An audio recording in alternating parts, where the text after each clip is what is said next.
Hello, everyone. Elizabeth Zavada here, Program Associate with Candid, and I'm joined today by Jihei Jaid, Manager in Advisory Services for Nonprofit Finance Fund. She's our instructor for our upcoming digital classroom on March 14th, Reimagining Financial Viability, the Case for Surpluses. Thank you so much for joining us today. Thank you so much for having me, Elizabeth. It's a pleasure to have you. I wanted to get the conversation started by asking you, why have surpluses been such a difficult topic to discuss in the social sector?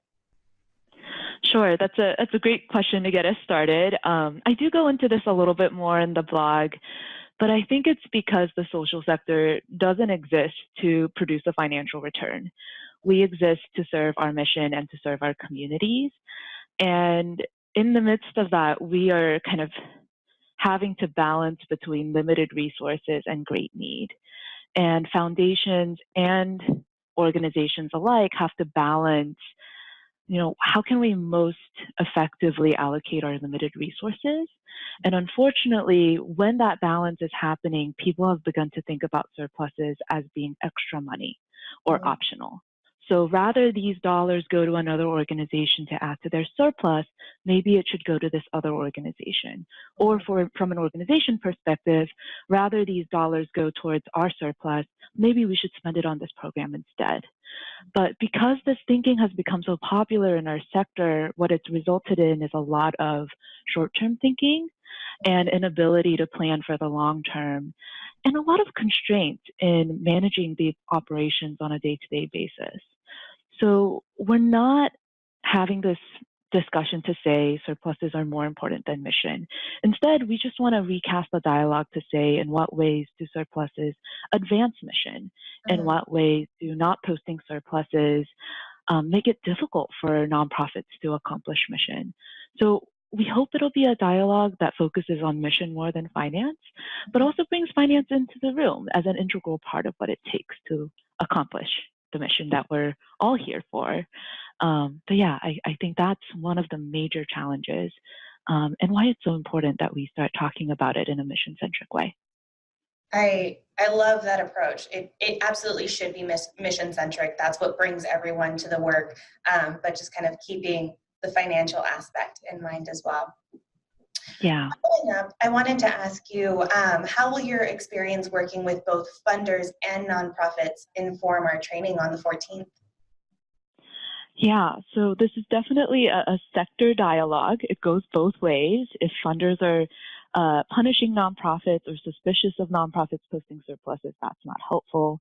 If on the other hand, you have funders who are interested in funding surplus needs, but nonprofits aren't asking for them, that's not helpful either. And really, I feel like it's not just about individuals sitting up and saying, oh yeah, nonprofits need profits. I think it's also about changing practices within our organizations and helping to shift the regions that we're in. So it's going to focus a lot more on like, okay, here's the concept, here's where it's coming from. What's something tangible you could do today to move your organization to be closer?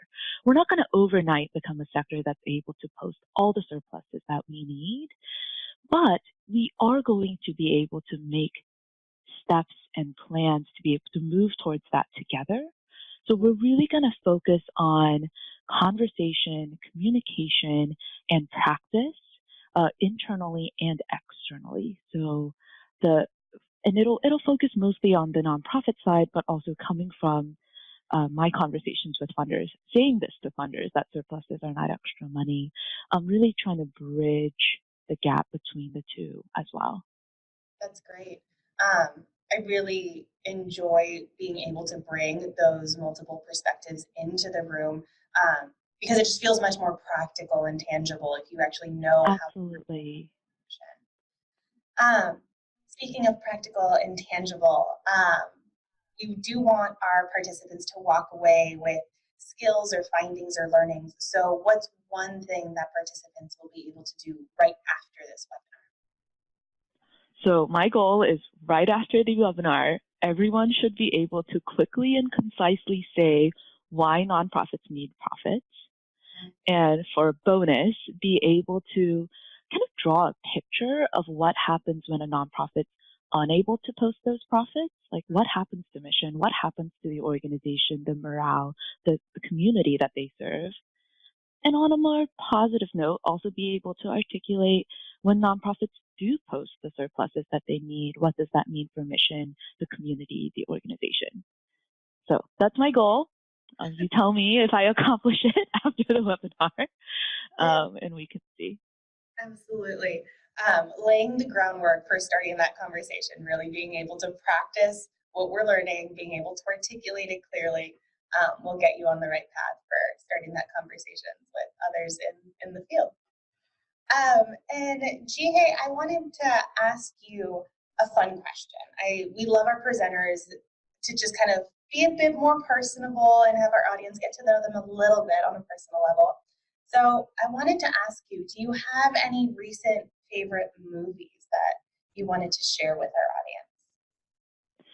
Sure. So I'm a kid at heart. I love everything by Disney and Pixar. So the most recent one that I saw that I just loved, I made like everybody in my family watch it multiple times, was The Incredibles 2.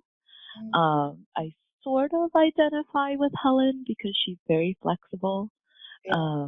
And I try to be flexible, maybe less physically and more as a person. Yeah. So yeah, that's one of my favorites. I love it. I just saw that one come up on Netflix and it's in my queue.